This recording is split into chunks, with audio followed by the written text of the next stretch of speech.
heureuse de vous accueillir ce soir. C'est un événement qui est organisé par le CFDB, donc. Mais nous remercions avec grande chaleur la Smart et Cop City pour nous accueillir ici. Nous remercions aussi avec grande chaleur la coopérative Serra, notre partenaire dans ce travail que nous faisons pour les coopératives à Bruxelles.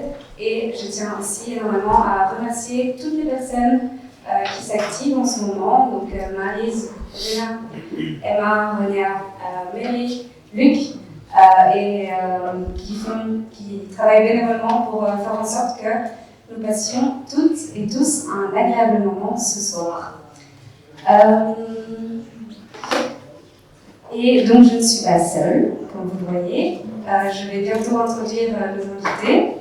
Alors, pour vous dire quelques mots en fait sur le Community Land Trust Bruxelles, pour celles et ceux qui ne nous connaissent pas, donc nous sommes une ASBL qui a plus de 10 ans maintenant, et en fait, quelle est notre mission? Notre mission, c'est de construire des logements abordables pour toujours. Voilà, ça c'est nous. Et comment est-ce qu'on fait ça? En fait, on reste propriétaire du sol et on vend des appartements pour des familles à faible revenu pour une durée limitée dans le temps. Ça s'appelle une amphithéose. Et nous contrôlons la revente des appartements avec un contrôle sur la plus-value de 25%. Donc voilà, si vous voulez plus d'informations, vous pouvez aller voir le site internet cltb.be. Et donc en fait, pourquoi est-ce que le CLTB s'intéresse aux coopératives? Ce n'est pas notre mission à la base, mais il faut savoir que le CLTB, c'est une de ses missions. Dans le statut de l'ASBL, nous fonctionnons comme incubateur. Donc nous lançons, soutenons différents projets, comme par exemple European Community Land Trust Network, dont certaines sont présentes ce soir dans la salle, si vous voulez plus d'informations. Donc c'est un réseau européen des Community Land Trust que grâce à mon ancien collègue Joachim, aussi présent dans la salle, voilà, je ne vais pas le pointer du doigt parce qu'il doit partir tout de suite après voir le match de l'Union REDM. Sorry, Joachim, il fallait que je le fasse. Et donc c'est une de nos fonctions et de nos missions en fait. On cherche continuellement des nouvelles solutions pour sortir le logement de la spéculation immobilière. Et en fait, il se trouve que nous sommes convaincus que les coopératives d'habitat sont une très bonne solution pour y arriver. Une solution complémentaire. Donc, et en fait, on va vous expliquer pourquoi ce soir. Donc, comme je vous l'avais dit, je ne suis pas seule. Je suis accompagnée de Léa Oswald. Alors Léa, en fait, elle travaille pour l'organisation suisse Association Urban Monde depuis 2013, au sein de laquelle elle s'engage activement dans la promotion de l'habitat participatif et la coordination de projets de solidarité internationale avec des groupes d'habitants en Asie et en Amérique latine. Elle est également coprésidente d'Archipel, une jeune coopérative en construction à Genève, et c'est surtout pour ça qu'elle est là ce soir, pour nous partager son expérience. Elle est aussi membre de l'association ITAC, qui promeut et met à disposition des logements communautaires abordables. Donc oui, ce n'est pas n'importe qui, et merci à elle d'être là ce soir. Et je passe à Michael, ici présent. Donc Michael est expert en développement des coopératives et des cohabitations, comme co-housing. Il est fondateur de ID22, je dis bien? Oui, merci. Institute for Creative Sustainability. Son travail porte sur l'auto-organisation, la démocratie urbaine et les coopératives, évidemment. Il co-gère également la plateforme en ligne Co-housing Berlin depuis 2007. Et au cours de ces 5 dernières années, Michael participe aussi à la création du CLT Berlin, premier Community Land Trust en Allemagne. Wouhou! En outre, il est membre évidemment du conseil d'administration de la coopérative Spreefeld, dont il nous parlera ce soir avec, j'espère, beaucoup d'enthousiasme. Enfin, last but not least, Dimitri, cofondateur de l'ASBL Comuna, qui est active à Bruxelles dans l'occupation temporaire des bâtiments à finalité sociale.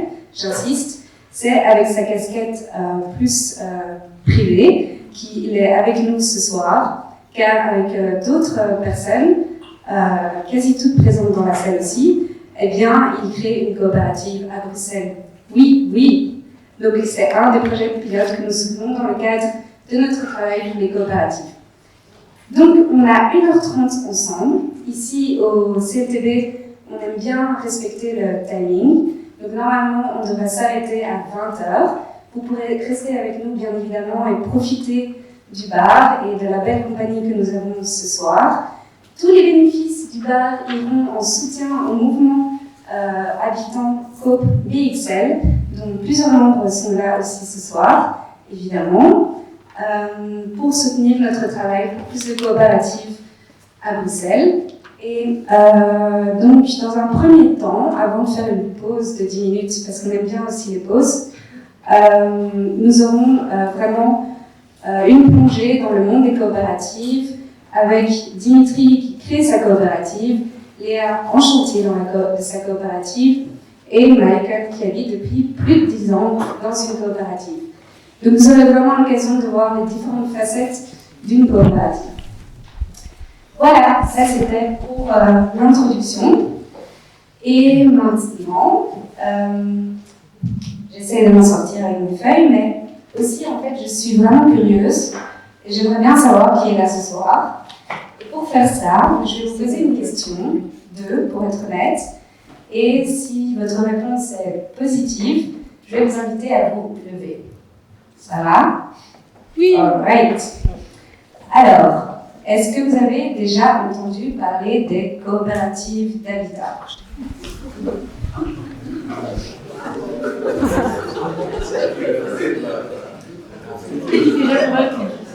Okay, so I think we have 100% people saying yes. C'est incroyable, c'est déjà une excellente nouvelle parce que c'est un des gros problèmes. En fait, les coopératives ne sont pas assez connues. Ma deuxième question est donc, en fait, est-ce que vous aimeriez bien habiter dans une coopérative d'habitat? Would you like to live in a housing co-op?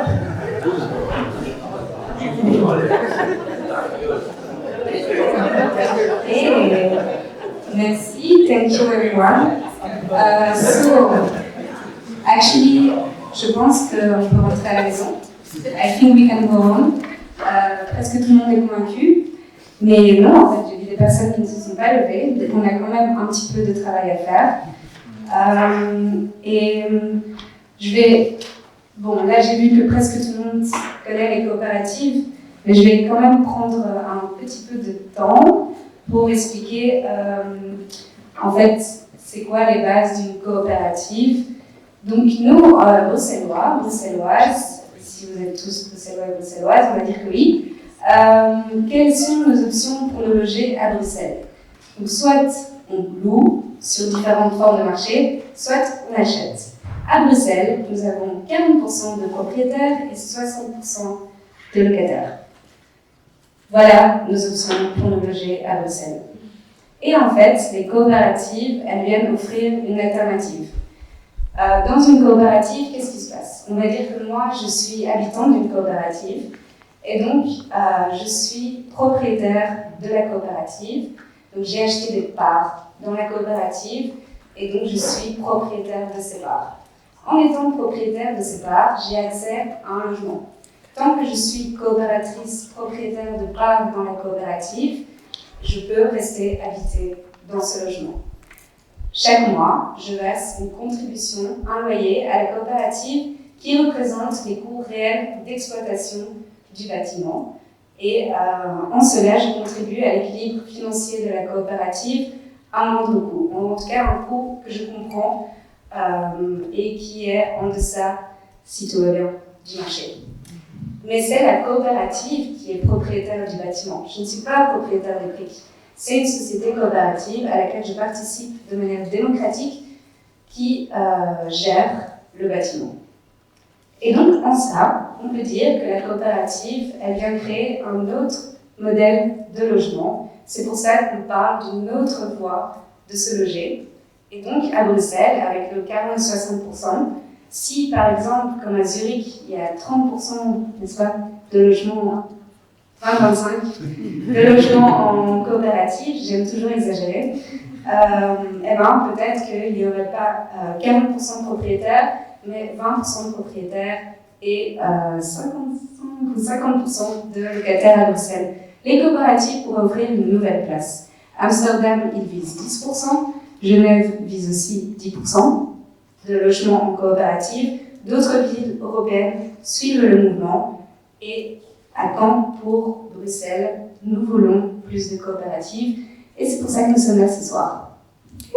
Maintenant, je vais le taire et laisser la place à... Vous voulez commencer comment? Ah non, on va commencer par le top du top, Michael, celui qui a été depuis plus de 10 ans dans la coopérative. Donc on est parti pour 40 minutes. 40 minutes d'histoire incroyable. Donc je vous invite à vous asseoir confortablement, à ouvrir grand vos oreilles et vos yeux et juste vous imaginer dedans, quoi. Voilà. Michael, it's up to you. I will put your slides. I'm not sure if it was good that I didn't understand that. In any case, I'm sure it was nice. Okay. Good evening.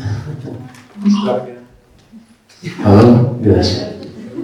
Okay.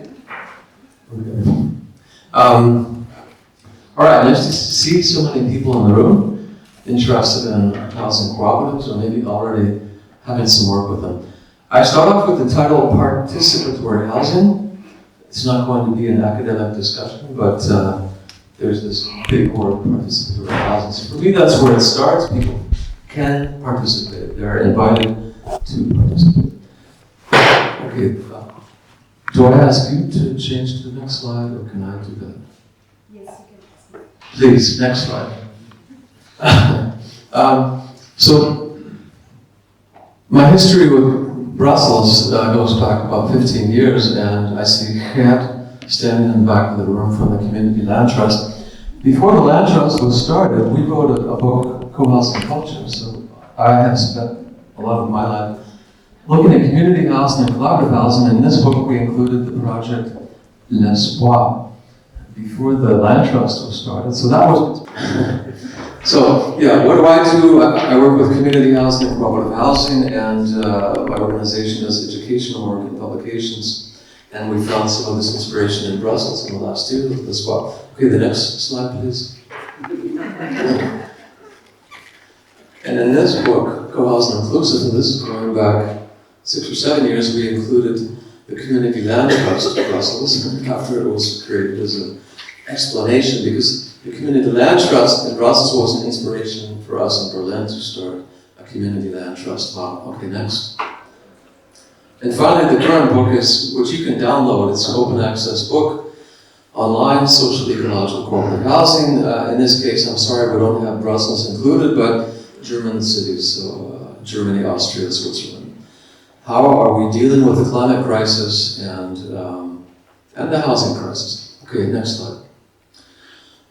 Other things we do with co-housing, like the co-housing platform in Berlin since about 15 years. Okay, the next slide. And next to the inspiration, we have now created the Stadtboden-Stiftung in Berlin, a community land trust model. Okay, next slide. Let's get to the issue for this evening. So we're talking about housing, and as you know, in French or in other languages, there are different words for this. We're talking about housing cooperatives, in German Wohngenossenschaften or Bau- und Wohngenossenschaften. Very close to other things like collaborative housing, community-led housing. That's also why I'm in Brussels these days for this European Network of Collaborative Housing, the NETCO project. So we're talking about cooperative housing. Okay, next slide. What is a housing cooperative? I will just read this in English. A housing cooperative is a self-help enterprise with the goal of building and democratically managing common good housing for its members for the long term. The cooperative is collectively owned. Members hold shares. They are tenants in their own buildings. working according to the principles of self-help, self-governance, self-responsibility, and solidarity. The cooperative's main goal is not to turn a profit, but to care for and support its members. Housing cooperatives are a third way between the binary poles of owning and renting. So this has been a definition in the German-speaking countries anyways, if we're talking about Germany or Switzerland, since about 1890, so it has already a long history. The definition has not changed very much. It's quite stable and I still think quite inspiring and something worth getting excited about. Okay, next. Just a short introduction to Berlin in case you haven't been there. Big city, about 3.5 million people, a growing city. More than 2 million or about 2 million apartments or homes. What we're interested in is the two numbers at the bottom. The cooperatives, as we call them, the larger, the older ones, they make up about 11% of the housing. The smaller ones, the younger ones, the kind of things I'm involved with, or what is getting started in Brussels, what we consider to be the smaller, the younger cooperatives, they make up less than 2%. But anyway, it's still something. That's still quite a few thousand apartments, and it makes up about 100 cooperatives altogether. About 50 of these are in this category of the younger ones and the small ones. That's where I am spending most of my time. Okay, let's go on to the next slide. So part of this evening is really not just talking about theory, what could it be, maybe sometime we could do a cooperative, but what can they really look like?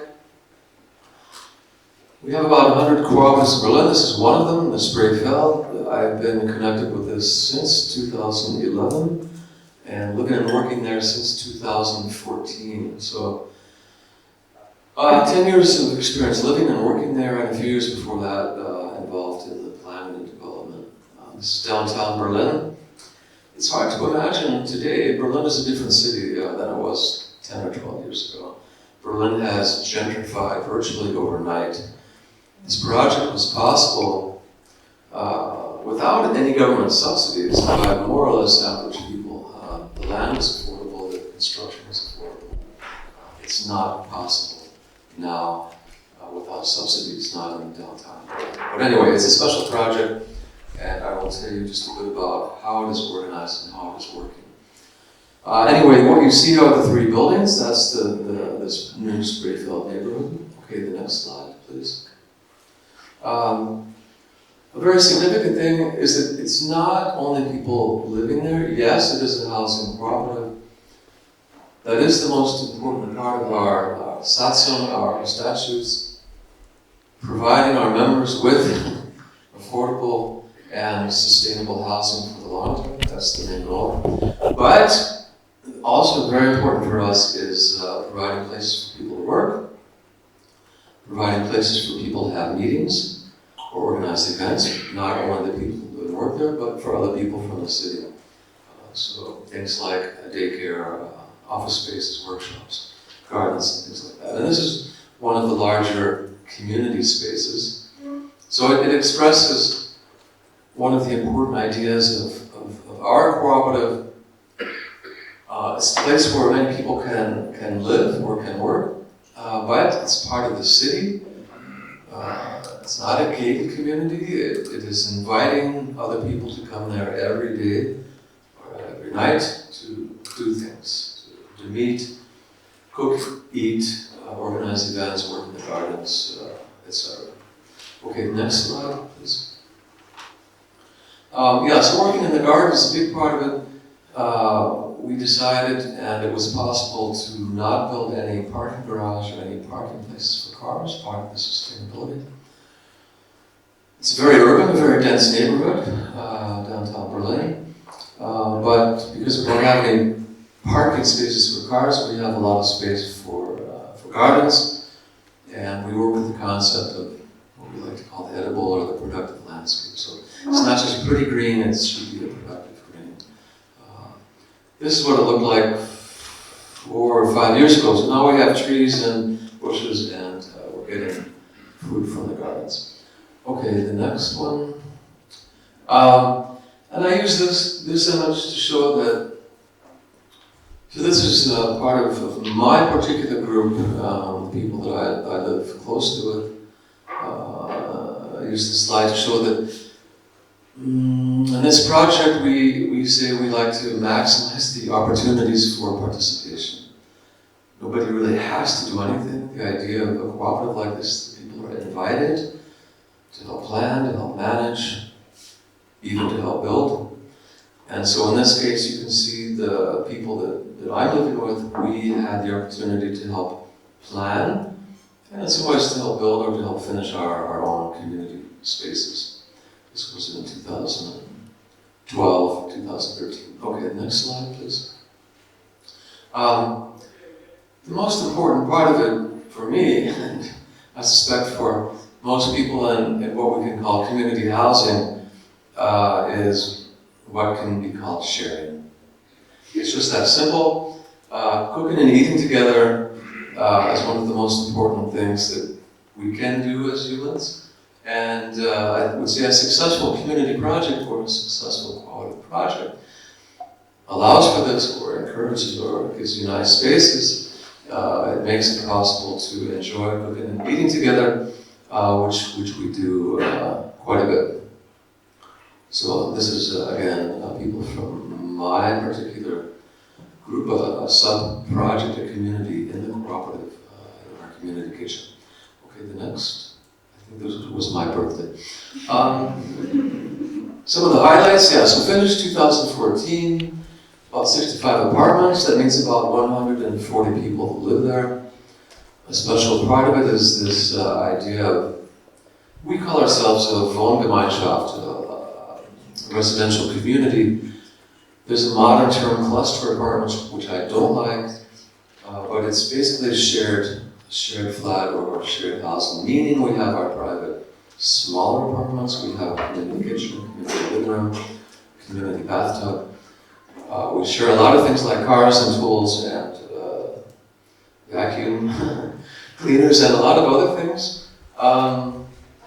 So it encourages, or it allows for community. So a cooperative is not necessarily a community housing. A cooperative should be affordable housing, secure housing, stable housing, maybe sustainable housing. The community dimension is something you have to want to do, and it's something that we are practicing in our cooperative. Again, I think significant is the mixed use. It's not just people living there, people are working there. People come there every day to use our spaces, children go to daycare.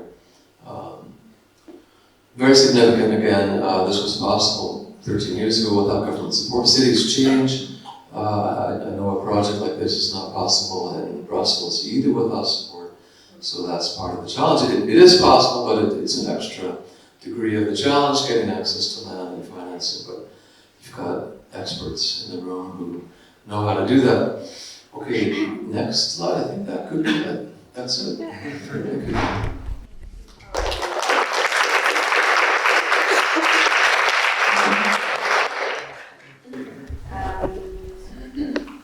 Do we still have more time for Michael? We are ahead of time, so you can breathe. Alright, so I can ask a few questions Yes. to Michael. Okay. Yes. How does it feel to live in a housing cooperative? Feels, for me, I would say it's a very important part of my life. And again, I would emphasize it's the cooperative, and for me, it's the community aspect.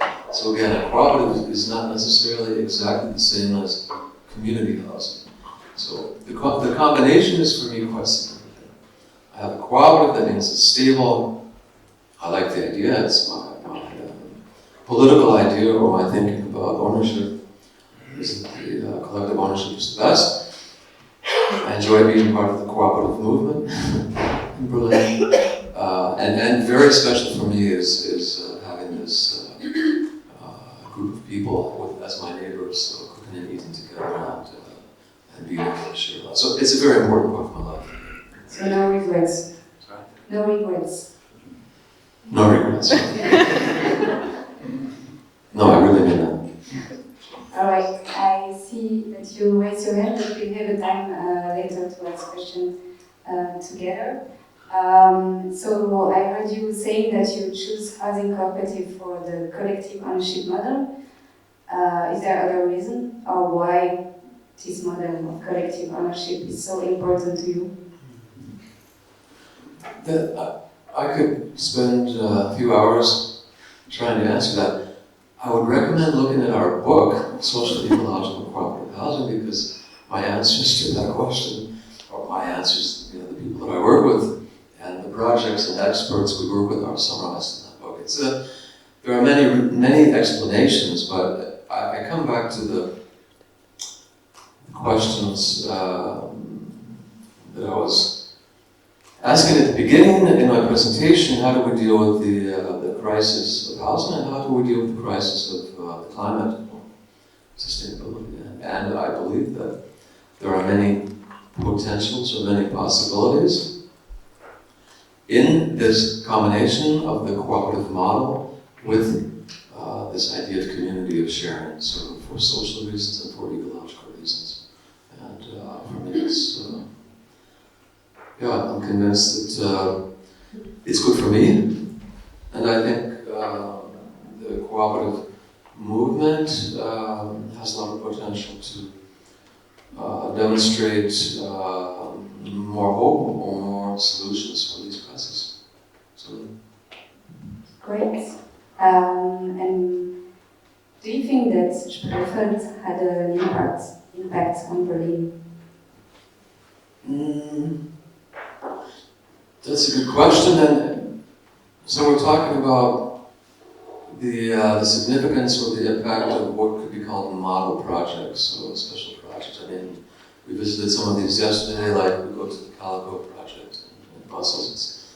People know about it internationally, and you ask, what is the impact? So, what is the impact of Spreefeld? Well, only 140 people live there and 70 people work there, but as an inspiration or as a learning project. So, we need inspiration. I mean, I think everybody, so to see what is possible or how things can work.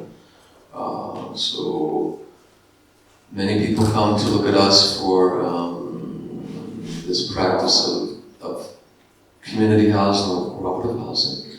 What does it look like to share a kitchen with 20 people, or is that possible, or why do we do it, and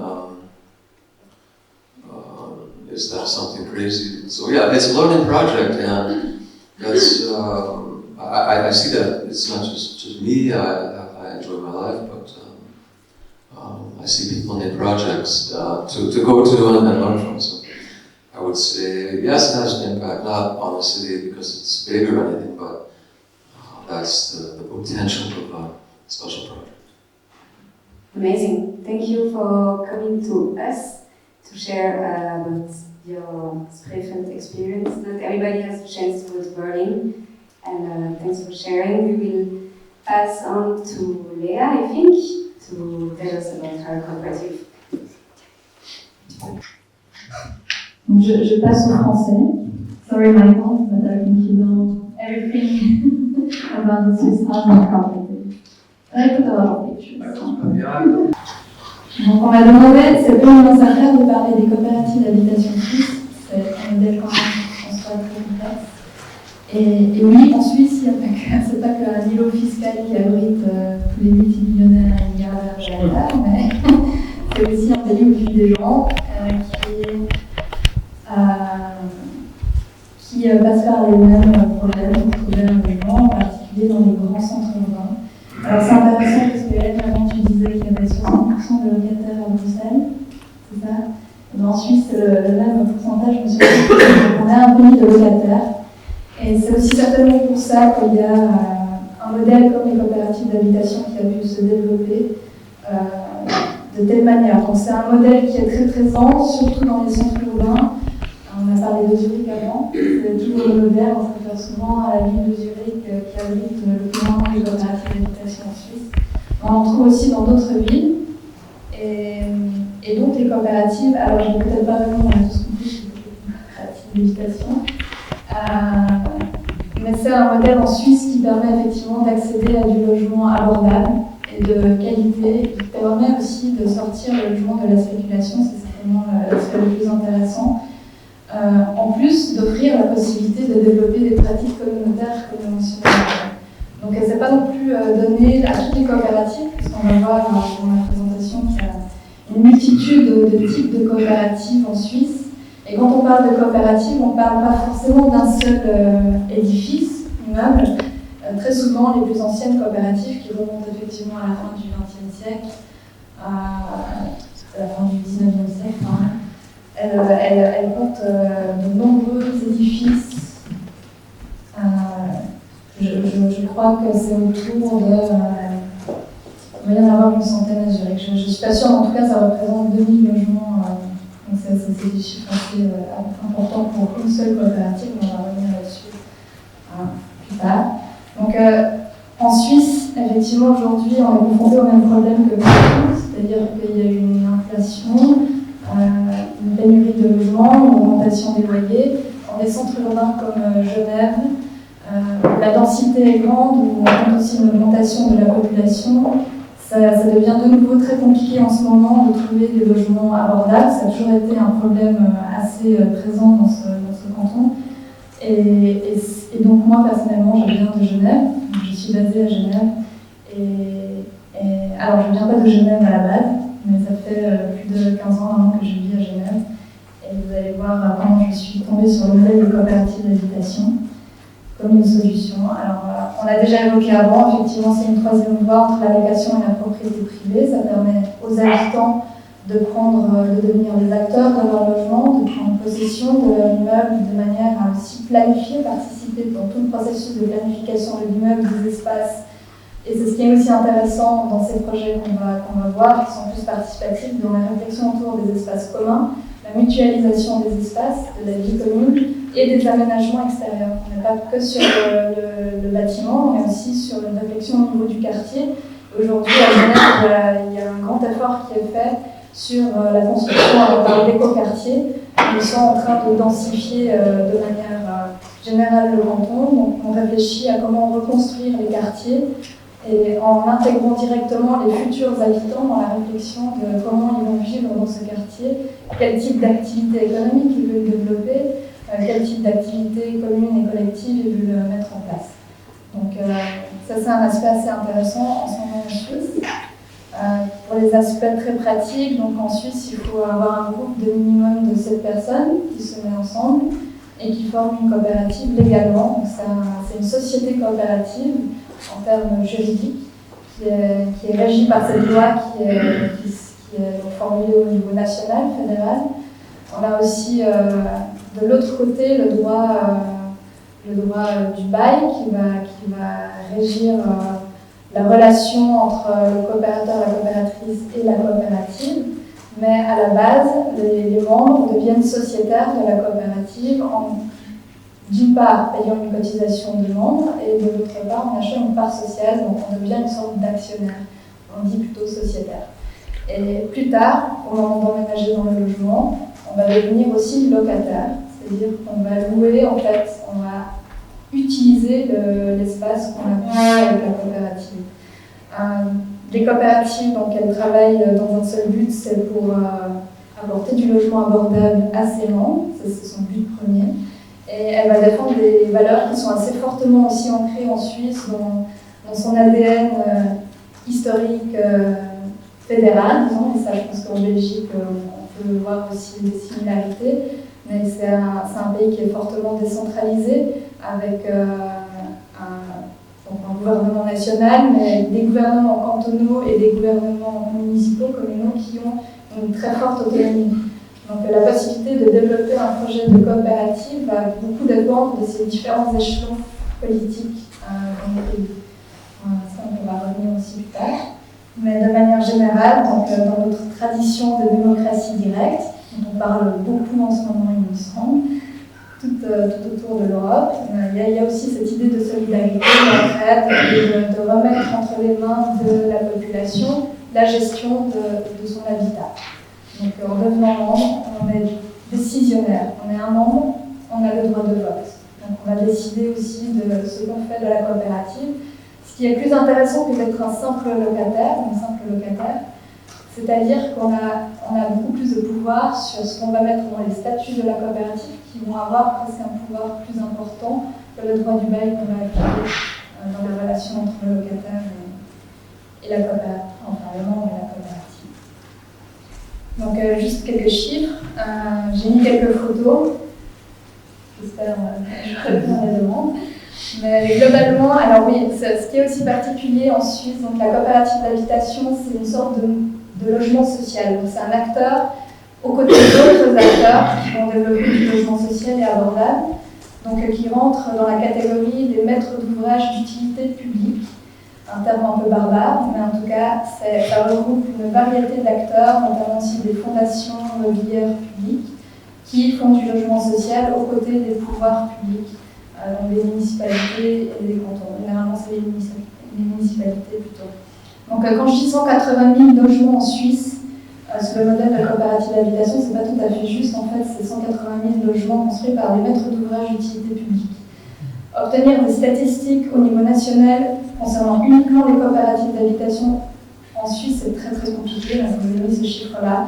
Mais en gros, on a une idée de représentation du parc immobilier suisse de 5% au niveau national, donc, qui est occupé par des coopératives d'habitation. Quand on descend dans l'échelon cantonal, on va trouver des chiffres beaucoup plus précis. Par exemple, à Genève, on est plutôt autour des 5% actuellement du parc immobilier cantonal qui est construit par des coopératives d'habitation. Et 7% du parc immobilier locatif, pour être très précis. Ce qui est le plus intéressant quand on recherche un logement a priori, c'est d'avoir un loyer abordable. Et ces coopératives offrent en moyenne des loyers 20% moins chers que sur le marché traditionnel, donc c'est important. Dans des centres urbains comme Zurich ou Genève, ça peut monter jusqu'à 40% sur la même typologie d'appartements. Donc c'est une différence non négligeable.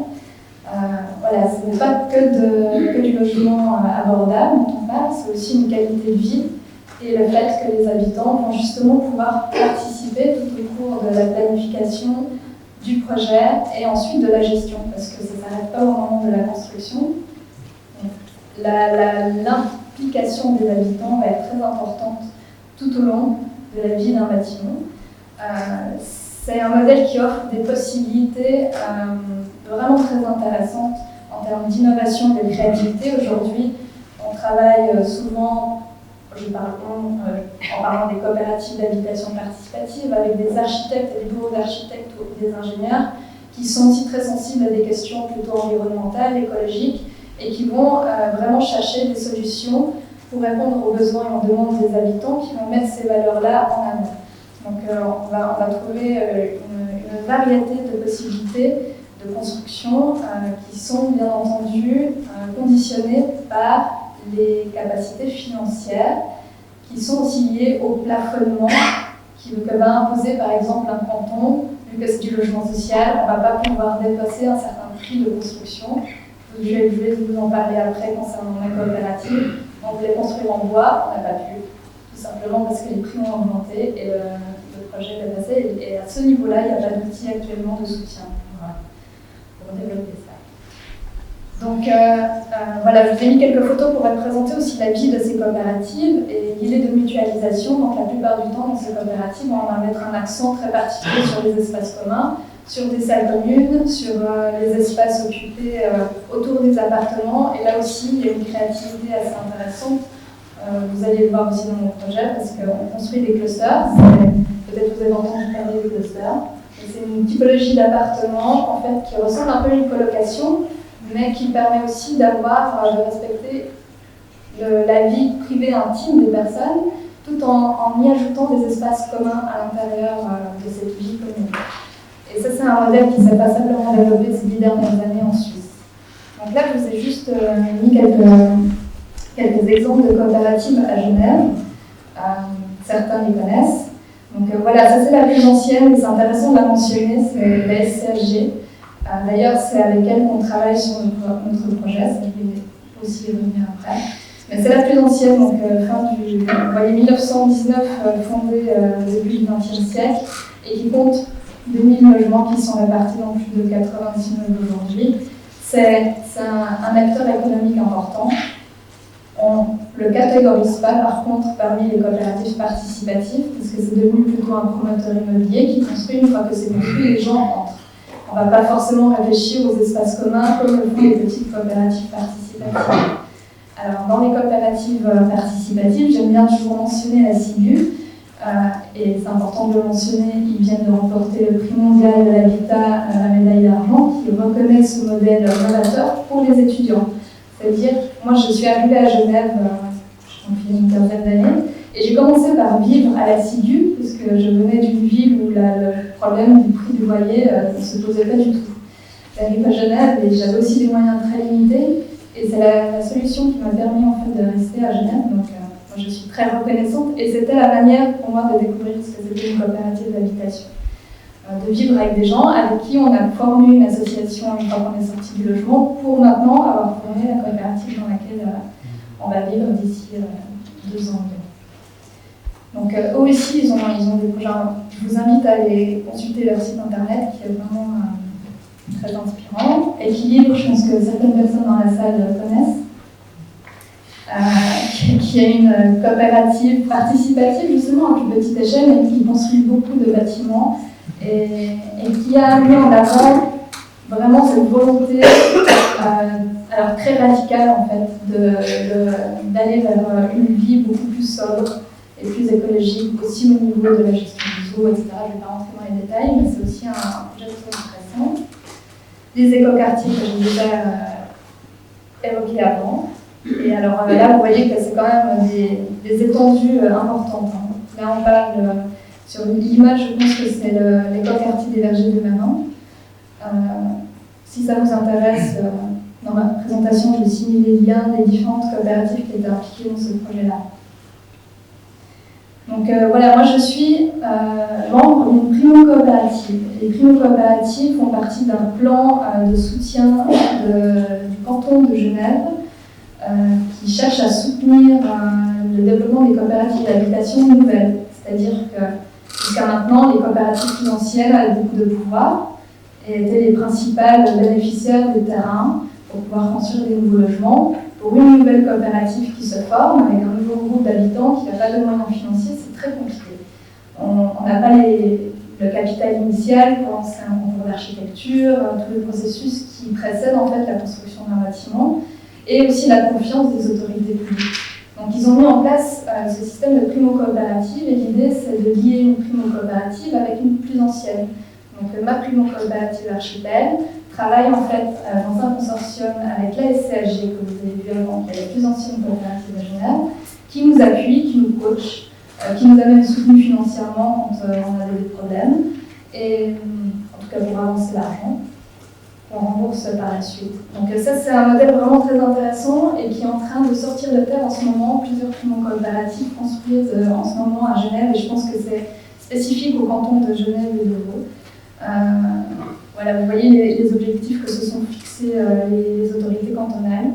Donc création de 900 logements de ce type, ce qui n'est pas rien. Juste une petite image de ce que va être la coopérative, parce qu'elle est en construction. Donc voilà, ça c'est, on en est très fiers avec les camarades de la coopérative. Et c'est pas rien, c'est 9 millions de francs suisses, c'est l'équivalent de 9 millions d'euros, pas très loin.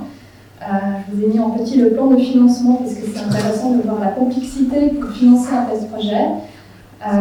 Mais avec les mécanismes qui ont été mis en place et au niveau national et au niveau cantonal à Genève, on peut en fait accéder à des prêts au niveau du canton.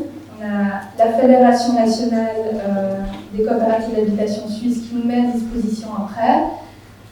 Tous ces prêts nous permettent ensuite d'obtenir un crédit de construction à la banque. Donc le gros de l'argent et du financement, ça vient d'une banque. Par contre, comment obtenir un crédit aussi important à une banque?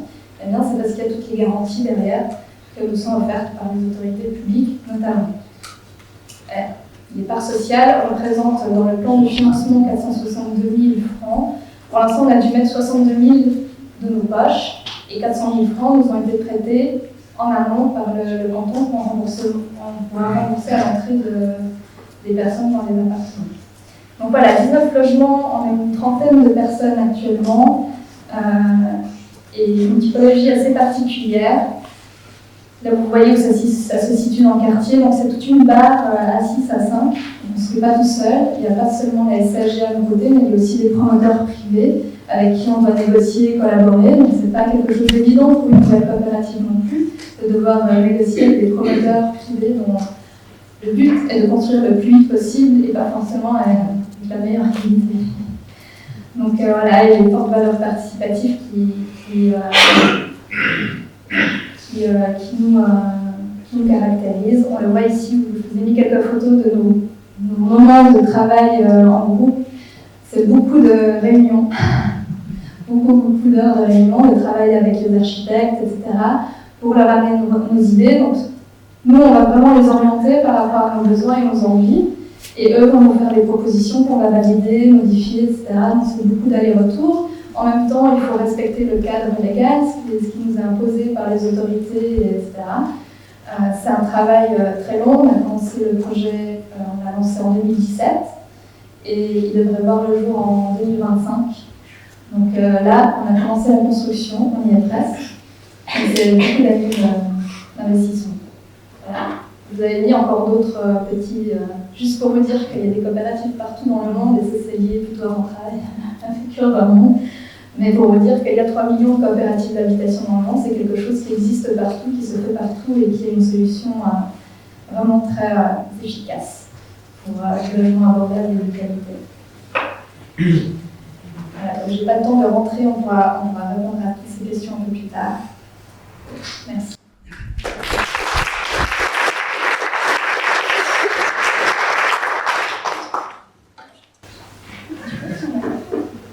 Léa also transferred us a video du chantier. It lasts 2 minutes. Do you want to see it? Yes.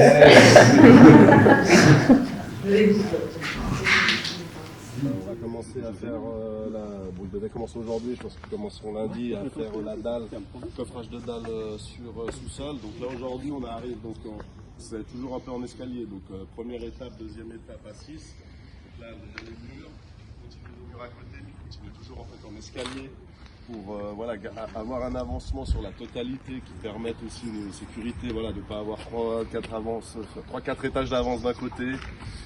Donc là voilà, prochaine étape, ça sera la dalle, là il continue les murs, et puis après ainsi de suite, ce sera la dalle, les murs, donc à ce niveau-là.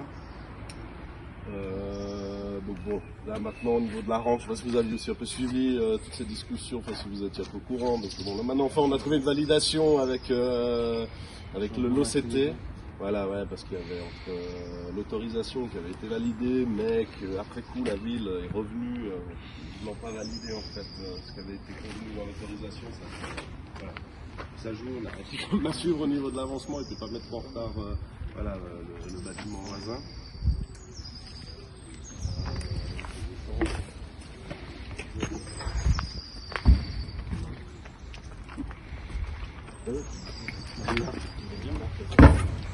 Ouais, parce qu'en effet, j'ai déjà oublié, donc je connais pas. Voilà, bientôt à Bruxelles. Et merci Léa. Et justement, qu'est-ce qui se passe à Bruxelles? Dimitri, dis-nous tout. Bonjour, je vais me lever et je vais vous inviter à faire de même. Ça va me réveiller un peu, ça va me permettre de faire un petit sondage. C'est une étude de marché, en fait. Je vous ai sous la main là, on n'a pas d'argent, donc on va faire ça comme ça.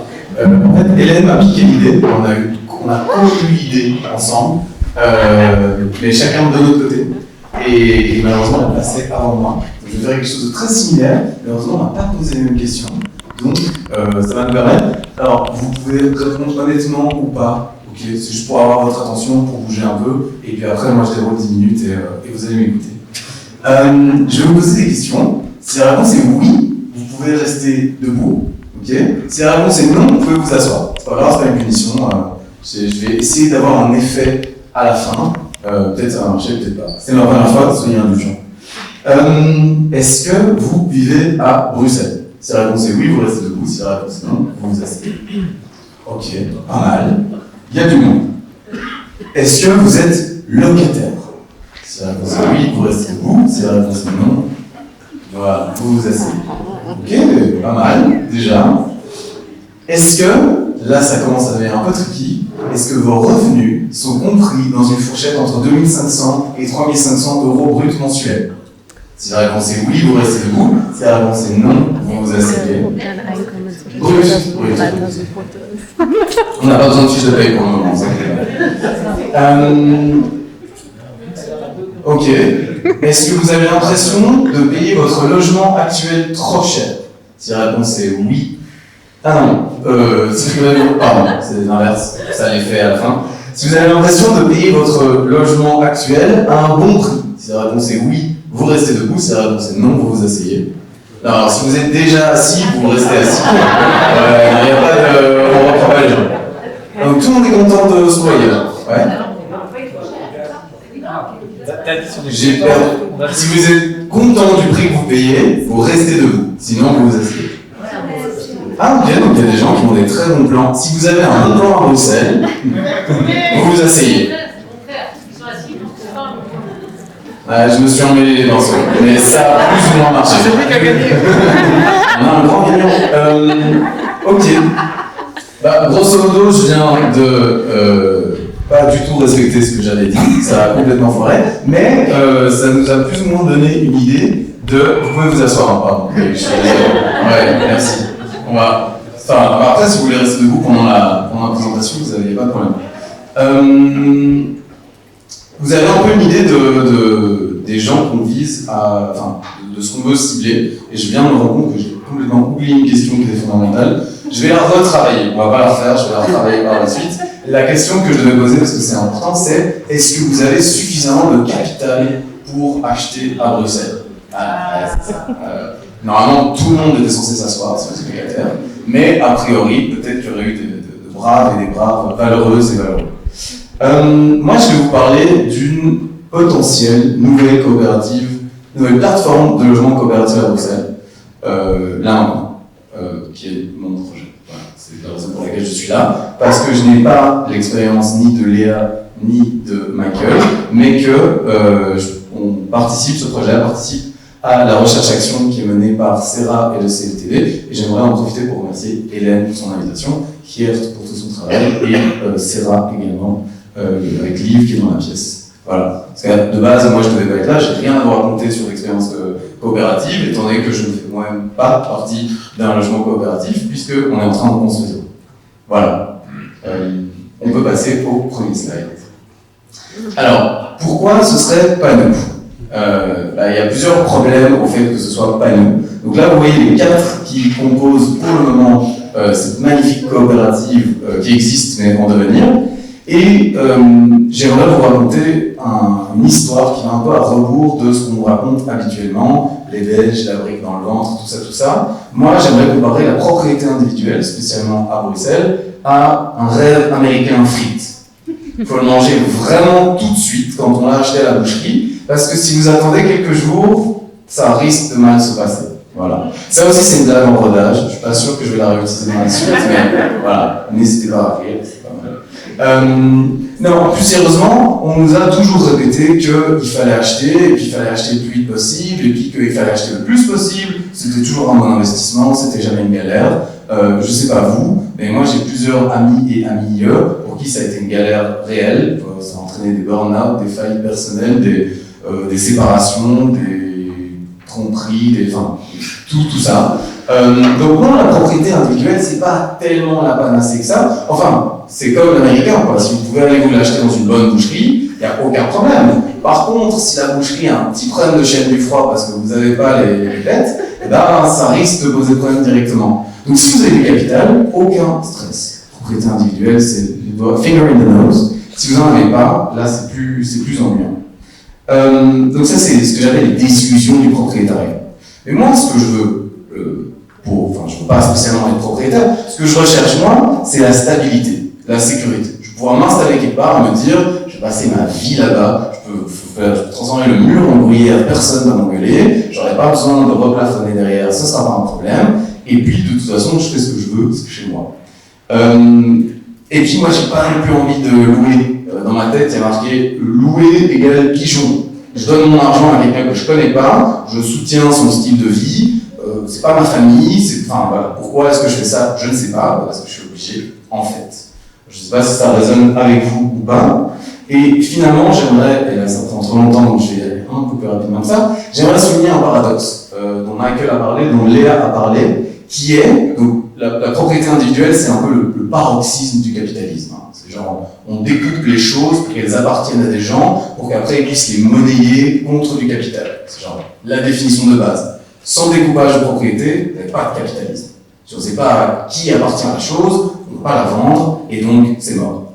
Eh bien, on arrive à un moment, dans les grands centres urbains dans le monde, mais donc à Bruxelles, où le capitalisme est tellement fort, c'est-à-dire que le marché est tellement tendu, que ça pousse les gens à passer à de la propriété collective, plutôt que de la propriété individuelle, et donc à nier le capitalisme lui-même, qui crée ses propres fractures. Ça, c'était pour la minute marxiste, et la question c'est, est-ce possible que ce soit nous? Non, si, vas-y, tu peux, merci. Eh ben oui. Alors, demain, je participe à une conférence qui s'appelle les coopératives d'habitants blablablou, une solution innovante. Et les mecs, il faudrait se mettre à la page, parce que Léa nous en parlait, Michael nous en parlait, c'est pas innovant du tout, en fait. C'est comme si on avait inventé la roue en Belgique, sans savoir que le monde entier tournait déjà à ça depuis longtemps. En fait, si ça existe. Alors, ça existe aussi en Belgique, c'est juste que personne ne sait que ça existe. Qui est un autre problème, mais donc voilà. Donc c'est pas une solution qui est particulièrement innovante, et surtout il y a plein d'exemples qui existent dans le monde. Un exemple que nous on a été voir, donc quand je dis nous c'est les 4 de base, c'est, on a visité Zurich, on a visité Genève, on a vu, alors pas le projet de Léa étant donné qu'il est en train de sortir de terre, mais un projet juste à côté, hyper chouette, et ça nous a conquis. Voilà, tous les visuels qu'ils ont montrés, tout ce qu'on a vu, les gens autour des plans et tout, ça moi c'est ce que moi je veux faire, moi personnellement. Hein. Et c'est ce qu'on essaie de faire, nous, ensemble, d'arriver à ça. Oui. Alors, en pratique, on a parlé de propriété collective, non spéculative. C'est-à-dire qu'à la fin, je ne vais pas chercher un acheteur ou une acheteuse au plus haut prix. Comment ça marche en pratique? Eh ben, imaginons que là, maintenant, moi, j'ai un bâtiment, moi, la coopérative, ok? Vous venez, vous dites, ah ouais, moi j'aimerais bien habiter dans ton bâtiment, ok, pas de problème. Pour ça, il va falloir acheter un certain nombre de parts, ok. On a une idée, c'est entre 20 et 30 000 euros. Alors, c'était ça toutes mes questions au début. Si vous n'avez pas de capital, ça fait de l'argent, on est d'accord. Si vous avez un revenu, ça peut se mettre de côté, 20 000, 30 000 euros. On est aussi en train d'essayer de voir comment est-ce que d'autres organismes financiers pourraient participer à faire en sorte que ce soit encore plus accessible. Par contre, comme on l'a déjà dit, vous n'êtes pas propriétaire directement, vous êtes propriétaire des actions, des parts de la société, mais vous êtes en fait locataire. Alors là, vous vous dites, ouais, mais c'est un peu bizarre et tout. Que nenni. Quand la chaudière elle tombe en panne, c'est super. Oui, allô, la coopérative, j'ai mon chauffage qui est en panne. Si vous êtes propriétaire, il n'y a que vous, hein. C'est genre, allô maman, oui, il y a le chauffage qui est tombé en panne. Et maman, elle n'a pas toujours les skills pour venir réparer le chauffage. Hein. Parfois pas. Le but, c'est de développer à prix coûtant. Donc la coopérative va évidemment pas se faire du beurre sur nos appartements. Le but, c'est de les développer et puis d'assurer le loyer le plus bas. Alors, je ne vais pas vous mentir, à Bruxelles, je ne sais pas si on arrivera à faire moins cher que le marché qui existe aujourd'hui. Le marché qui existe aujourd'hui, il est cher. Là où on va gagner, et c'est là où je parle de stabilité, c'est que contrairement au loyer d'aujourd'hui, qui peut être indexé toutes les années, nanani, nanana, si vous louez, vous avez sûrement déjà entendu cette rengaine, il ne sera pas ou peu indexé. Alors s'il y a de nouveau des guerres dans le monde avec des problèmes d'approvisionnement de gaz, des choses comme ça, il va être indexé. On ne peut pas prédire le futur non plus, mais le but c'est qu'il soit quasiment jamais indexé. Donc aujourd'hui, cher, dans 25 ans, vraiment pas cher du tout. Okay, pour vous donner une idée, le marché locatif bruxellois double, donc on paye 2 fois son loyer à peu près tous les 15 ans. Okay, donc aujourd'hui 1000 balles, dans 15 ans, tout le reste du marché sera à 2000 balles, nous on paiera toujours 1000 et quelques euros. Voilà. Le but c'est aussi de mutualiser des équipements, on a dit lavanderie, cantine, chambre d'amis, tout ce que mes compagnons et compagnones nous ont montré maintenant. Et la gestion se fait par l'association des habitants et des habitantes. Je sais pas. Ah ouais, c'est déjà terminé. Ah, ok, limitless, on est parti. Non, je rigole. J'ai tout un spiel juridique, mais je vais vous le passer, et puis on verra. Vas-y, tu peux. Merci. Alors, ce qu'on peut transposer en Belgique, c'est en gros, on adore la Suisse, mais on n'est pas la Suisse. Bruxelles a peut-être 60% de locataires, mais en fait, sur la Belgique, il y a plus de 50% de propriétaires, donc on n'est pas vraiment la Suisse. En vrai, c'est une niche fiscale, la propriété en Belgique. C'est méga incité dans tous les coins. Donc la brique dans le ventre, en fait, c'est la transposition d'une volonté politique de donner aux gens une chance d'être propriétaires et d'avoir un ride dans l'ascenseur social grâce à la propriété. C'est ça qu'il faut qu'on détruise. Ok ? C'est pas vrai, c'est plus vrai. C'était vrai avant. C'était vrai quand il y avait plein d'emplois. C'était vrai quand on était bien payé. C'est plus vrai aujourd'hui. On va casser ce qui est là, mais en gros, ce dont on a besoin, c'est des loyers chers, on pourra y revenir, et surtout d'avoir du sol, du foncier. Parce que Bruxelles est enclos administrativement et territorialement, et donc à partir du moment où tout est construit, eh ben, les prix montent. Alors là, je veux juste attirer votre attention sur cette petite image que j'ai complètement hackée et qui est vraiment ouf. La seule chose que je veux vous dire par rapport à ça, parce que tout ça, c'est du jargon juridique, c'est très intéressant. Moi, je suis passionné par ça, mais je ne vais pas vous ennuyer avec ça. C'est que, en gros, on cherche un effet de levier. La première, elle va vraiment être hyper dure à monter. C'est pour ça qu'on a besoin de vous. Pas que pour ça, mais aussi pour ça. Mais par contre, chacun des bâtiments qu'on va monter par la suite va avoir une difficulté marginale décroissante.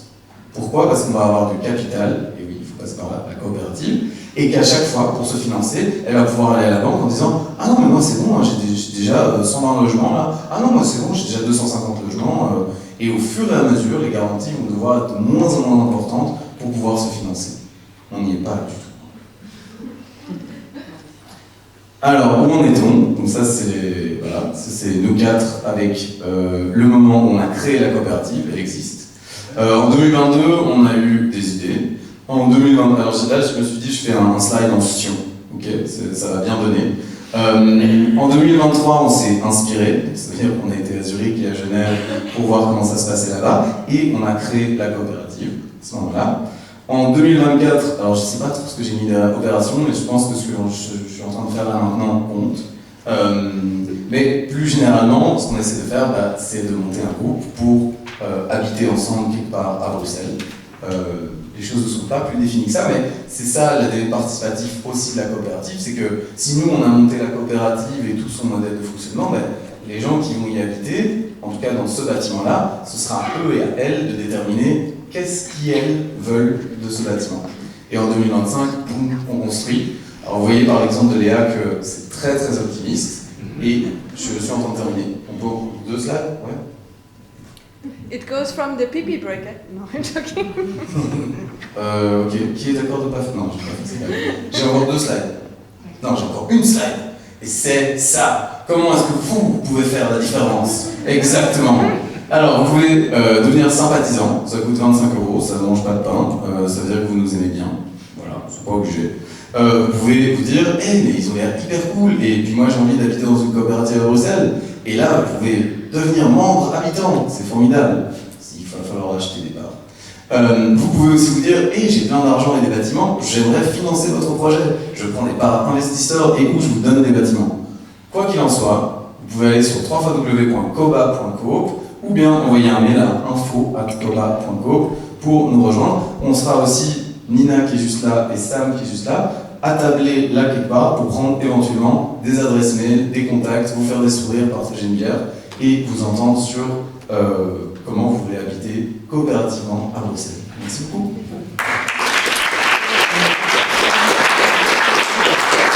Merci. Non, pas de souci, c'était excellent. Voilà, on va faire une pause. J'espère que vous avez vous avez bien voyagé entre Berlin, Genève et la future coopérative Coba à Bruxelles. On se retrouve dans 8 minutes, 10 minutes. Et la suite, c'est on va passer à un échange. Vous aurez l'occasion de poser vos questions. Ce sera en anglais. Normalement, il y a un enregistrement de ce qui vient de se raconter qui pourra vous être communiqué et des slides. Donc, n'hésitez pas à aller vous hydrater Cobar, à visiter le stand info pour prendre des informations sur ce qui se passe en ce moment et surtout laisser vos coordonnées si vous voulez avoir les slides et les enregistrements. Allez visiter Cobar et on se retrouve dans 10 minutes. Merci.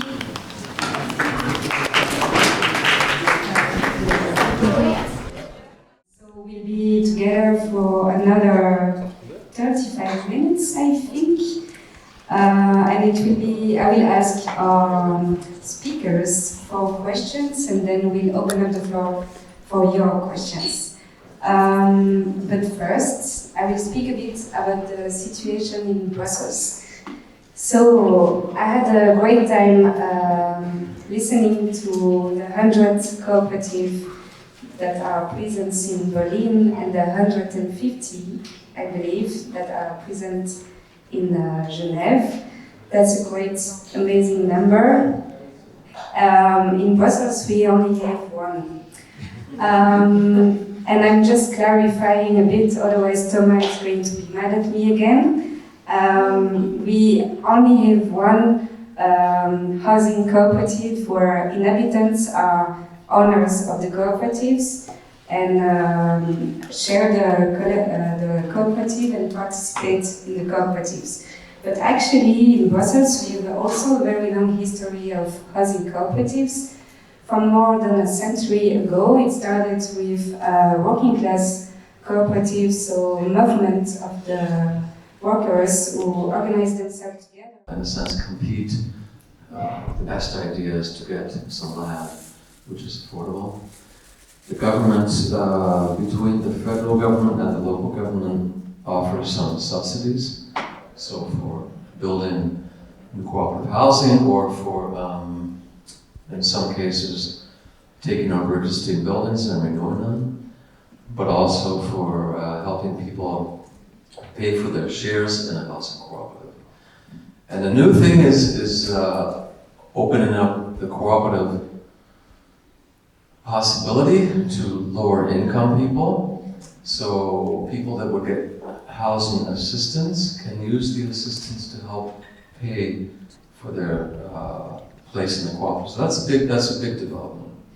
Otherwise it would be a middle class project. So that's good.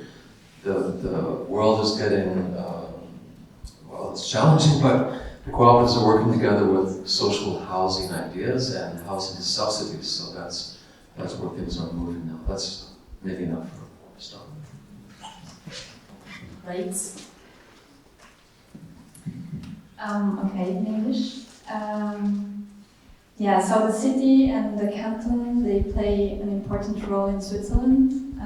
There is also an important role, just to mention it because I didn't really before, the role of the National Federation of Housing Cooperative, which is really important. It's a big lobbying group today. They have some power also on the political level. They can do advocacy work on the period of the time. I think that at the beginning of the 2000s, end of the 90s, the beginning of 2000, there was a will, and I'm speaking for Geneva because it's the context I know the best. There was a will, a political will. This is a really important aspect to redynamize housing cooperatives that were already existing, but they saw that everybody know that they're an important actor that can actually develop social housing. So in Switzerland it's really important because they're this actor who actually bring affordable housing to lower income population. And they wanted to reinforce this actor. So they developed different mechanisms. Once they define their, let's say, the cantonal plan, the municipalities have to define their own in this framework. And each municipality will be very different. For the canton of Geneva, it's different from Zurich, because in Zurich it's more the city that is pushing and developing mechanisms than the canton. In Geneva, it's really the canton who is pushing and developing mechanisms to support. In the case of our cooperative, I mentioned it before, financially, it really played an important role by lending money, because we didn't have the initial capital to develop. They also put in place a loan for individuals who cannot afford the social part, who can be quite important. when they have to enter the housing. It can go up to, I don't know, 20,000, 25,000 euros. So that's not something that everybody has as a saving. In Switzerland, you also have, and maybe that's similar in Belgium, but you can tell me, there is the pension fund, the prévoyance. Yeah, it's the second pillar that actually you can use to finance housing. That's one thing that you can use to actually finance your social part for a housing cooperative. But it's only the 10%. I'm not getting technical here, but it's a possibility. Anyway, the Canton of Geneva, they have this loan for individuals to cover the social parts too. And municipalities, the role they play is that they give land, they lease land, the loi de superficie. And this is the main thing that is important. It's public land that the housing cooperative can rent for a long term, 70 years, 100 years. Ours is 100 years. What happens at the end of the 100 years? Until now, it has always been renewed. There is no case in Switzerland where the housing cooperative had to leave the land. So it's a very important aspect because this really takes out the land from the speculative market, and it also lowers the price. Maybe these are the two main mechanisms to mention. Wow, that's really inspiring. So to summarize, so you have easy access to land that you don't really have to pay for a long amount of time. You get in Berlin subsidies to support your housing cooperative, and in Geneva you also get land lease loans, for specific group of people who cannot afford to enter housing cooperatives. You get support from Fonds Pension, that's La Prévoyance, that also giving access to loans. So actually, it's an amazing situation for housing cooperatives who targets the financial aspect, the building aspect, and the land aspect of housing cooperatives. And the good news is that we are working on the same subject in Brussels. It is possible to do the same here. Leah mentioned it's a political will. So that's why we need to make noise. We studied it. It's feasible to have similar measures to support housing co-op in Brussels. We just need to prove that we want it. So that brings me to my second question. How come that this political will that you obtain attraction from the government to facilitate housing cooperatives? How do we get the political will? How did it happen that they listened to you? First, I wanted to, because I didn't say it so clearly the first time, similar to what I understand from Geneva, the city of Berlin is not selling the land to the cooperative, but it's leasing it, which I think is also a good idea. Long-term lease. This is not always easy for the cooperative, but I think it's a good idea. But that's the policy, not long-term lease. The question is how to get the political will, and I think that's an easy answer. It's power, and it means organizing. And so in Berlin, we have, as I mentioned in the presentation, these younger, smaller cooperatives. There's about 50 of us, 50 cooperatives, and we have our own network. Meets every month, and there are always things to comment on, always things to lobby for. So it's organizing, and it's making it clear to the government. This means Berlin as a city-state, but also the federal government, what the cooperatives need. So it's ongoing networking and organizing. It's just that easy. Maybe there's a little bit of academic work, but it's mostly power and organizing.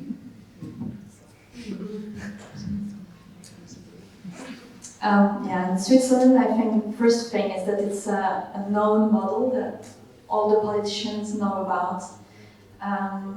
I always find it quite interesting because it was developed at the end of the 19th century. And how did it get developed at that moment is because all the parties from the right wing, from the left wing, were agreeing that it was a great model. On one side, it gave back to the workers the power to handle their own housing, and on the other side, it was a relief for the state because they had to invest less.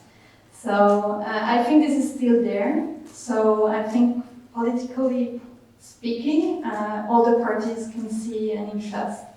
Now, why in some moments people, I think it really depends on the person, it depends on the moment. Usually there is a growing interest in this kind of moment when there is a crisis.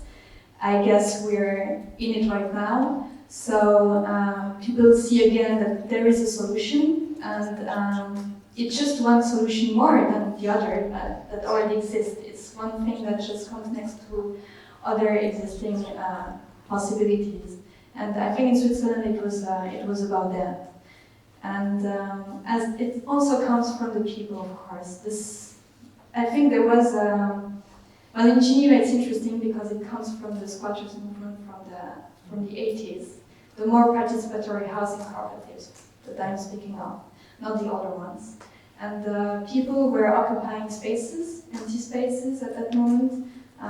Politicians weren't really happy about it, so they started to negotiate, and the squatter populations got organized into housing cooperative because it was an existing model. I think it was possible, and they started negotiating with the local authorities. I think that's how the very first participatory housing cooperatives were born in Geneva, and then it just spread because people saw that they were building incredible buildings, very inclusive, ecologically innovative. So I think then there is also a growing movement behind.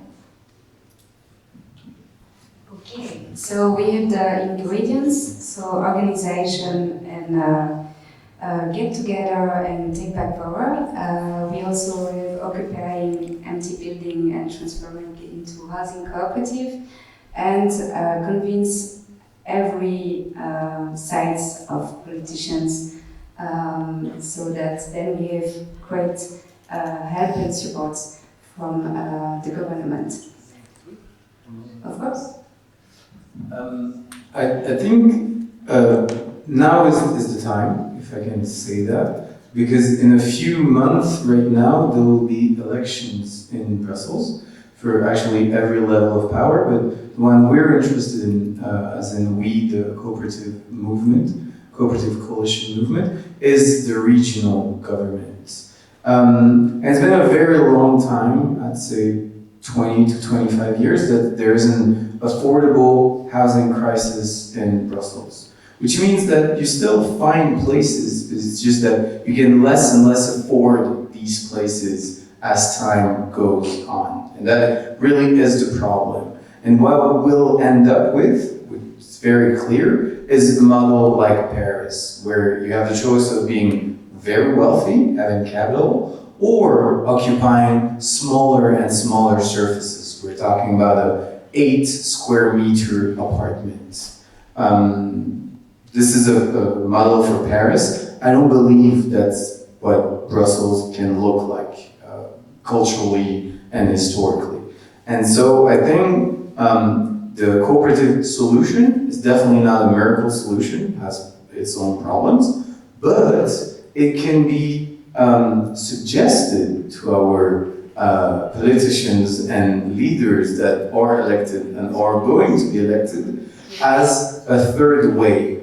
You don't need to control the rents. This is very barbaric, this is Marxist. We don't want that, right? We don't want everyone to afford their housing. Actually we do, right? So this is irony. But it's been 10 years, it's on a table somewhere in Brussels. It's never been applied. So it clearly doesn't seem to work. So what we can do is try, if it doesn't work through the door, you can try it through the window, and that's the cooperative housing solution. Is to say, no, we're not going to control rents, don't worry, you'll still be in a free market, but we'd like to try another solution, which is going to control rent, but in another way. So that's that. Thank you. So I heard you, my third question, I heard you talking about that actually you don't own the land. So we are community and trust process. What could be the link between CLTs and cooperatives?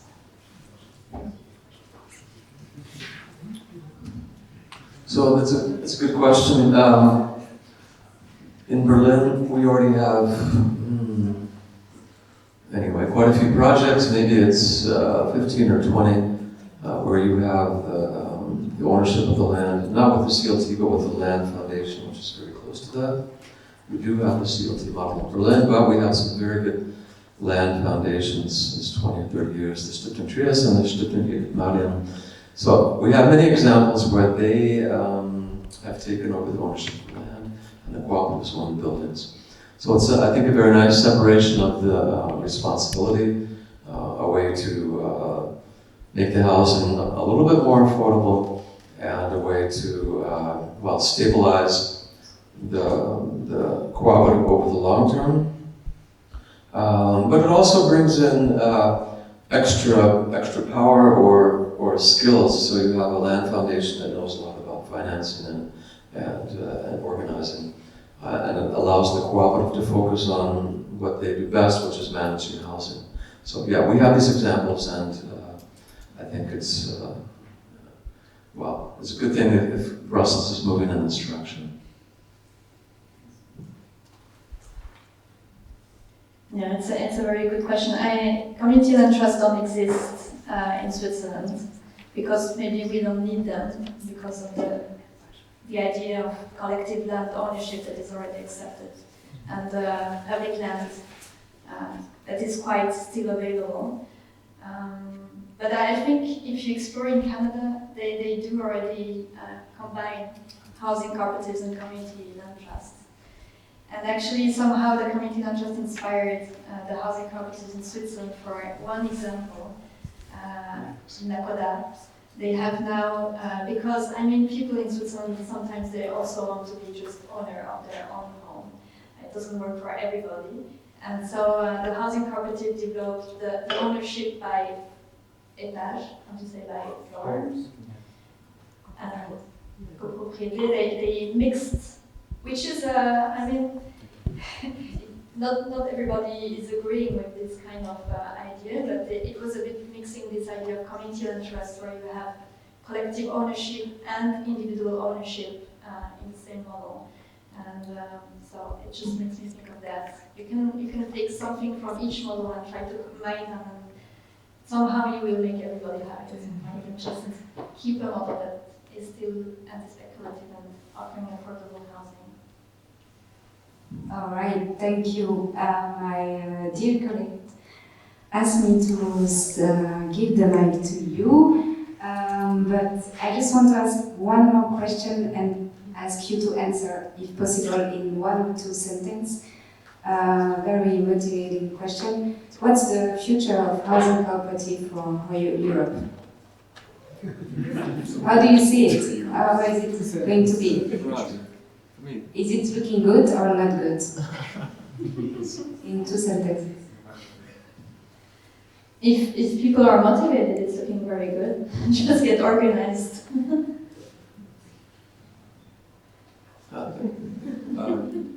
Your date. 2 sentences? Can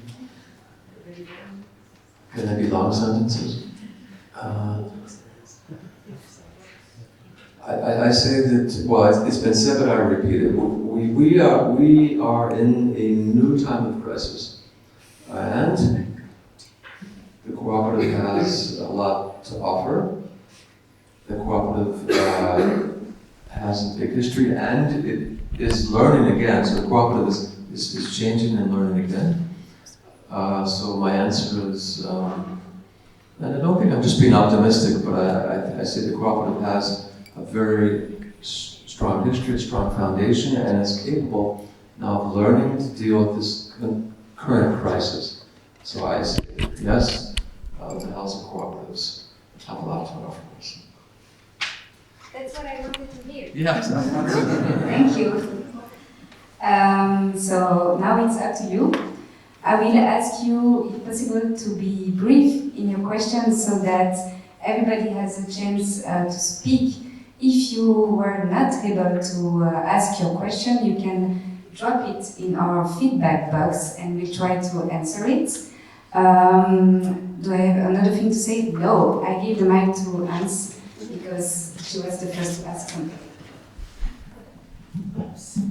Thank you very much. I think, this is an ecological crisis and we have to readdress the ownership issue altogether. I just read an article, Putin seems to have a secret estate of twice the size of Monaco, discovered 30 kilometers from Finland. Just this whole idea of multi-ownership issues. I'm wondering to reinforce also the Brussels case, but anywhere, because you know in agriculture, terre de liens, terre en vue, there is already also cooperative. It's not ownership, it's land bought by a cooperative or the public to be worked by farmers who do not own the land anymore. I think to have a stronger story or really sell the whole idea, I think it would be interesting to sort of look at other mechanisms that do exist, because each of them is just acting in their own little corner. And in order to influence politics, I think it could make a difference. A question for Brussels. I hear constantly about new constructions. I'm just wondering, can you do these things in existing buildings? Because this is another issue, also from an ecological point of view. So I don't know how it works in the others, but thank you. Thank you, Hans. I will briefly answer for Brussels. Considering the situation, the built situation in Brussels, housing cooperative obviously look into renovations mostly, and also we don't have a lot of available land remaining, as Dimitri already explained why. Who wants to answer to Hans?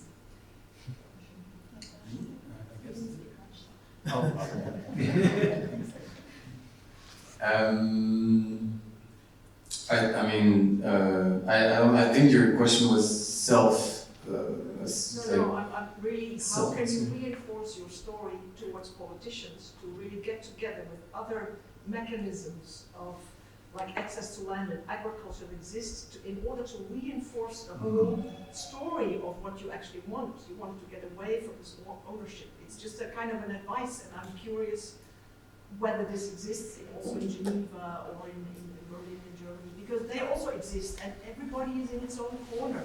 And in order to have a strong story towards politicians, it could be of interest to really look at where are the common points to influence politicians, because this is about changing ownership models. So I think Alex is asking us how can we gather. What I understood from Anne's question is that she's asking us how can we be stronger together and unite our fights. And I would like to answer that we have networks. Lea is from an association who's doing network and building a bridge and knowledge between cities and land around the world. I look at Soronet in front of me, who's also bridging entities from private, public, and civil society sectors. This afternoon we had a meeting with Vlaanderen and Brussels to speak about how can we unite and connect for housing cooperatives. We have a great association, Housing Europe, that defends affordable housing in many ways. My answer would be there are a lot of stuff happening, but what I heard and understood from tonight is that we need to be a lot of citizens making noise and showing that we're here. And I hope I answered your questions. I would like to try to answer the question because I think it's a very good question and a challenging one. It's something that I've been talking about with some other people here in the last days, because it is a very real question and not an easy one, but I think something that the cooperative movement should speak to. So we know this, it's the same in all of our cities. Again, we have a housing crisis, we have a climate crisis. We have a lot of older buildings that need to be renovated. We need to think about the energy efficiency, and we need to think about the affordability of the people that are in there. Okay, so how does the cooperative model deal with that? There's no short answer to that, but I think you're right. For a cooperative movement, you're speaking to the politicians, right? And what do the politicians want to hear? Well, they need to hear. So you're talking about a story. They know what the problems are. Energy costs going up, people being evicted, people are afraid. How do you bring that together? So yeah, I think the cooperative movement can't do everything, but I think it has to think about things like that. What is the challenge right now? Not to try to do everything, but to say, hey, and I saw some examples like this in Brussels. It's not that it's not being done. There are good examples in Brussels already, and we have many in Berlin from the last 30 and 40 years, so we know that it's possible, but we need to focus on that. So it means not just doing nice new architecture, as fun as that is, and it looks nice, and maybe that comes up with a good result for specific projects, but to look at the opportunities for reuse and building. So yeah, thank you for the question. Great. We can go to the next question. We can, yes. Yes. Sam. Very good. Yeah. Thank you for all your interventions. Quick question, it's for Genève. Je sais pas si je peux le dire en français en fait. Ah ok, so you can translate for. Yes. Ok. Très simplement, tu as dit que dans les fonds propres pour ton projet, enfin le projet que tu es en train de monter, c'était 462 000 euros. Vous avez mis 62 et il y a 400 000 qui vient du canton. Dans le sens, ça représente vos fameuses parts sociales à vous. Elles ont été avancées par le canton. Enfin, ça a l'air génial. Comment vous avez fait? C'est quoi le mécanisme? À quel moment est-ce que vous allez devoir couvrir ça ou pas? Voilà. Très pratique ou pratique.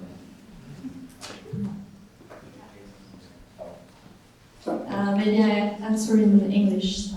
That's okay, if you translate for me then. We'll try this. Maybe it's a good solution. La question du financement, c'est quelque chose qui est très complexe. Et quand on est habitant, habitante, on n'a pas forcément d'expertise dans ces questions-là. C'est quelque chose qui prend du temps pour comprendre. Dans notre projet, donc le coût final global, c'est 9 millions, disons. Dans ces 9 millions, il va y avoir le crédit de construction qu'on doit obtenir à la banque, qui est de 7 millions.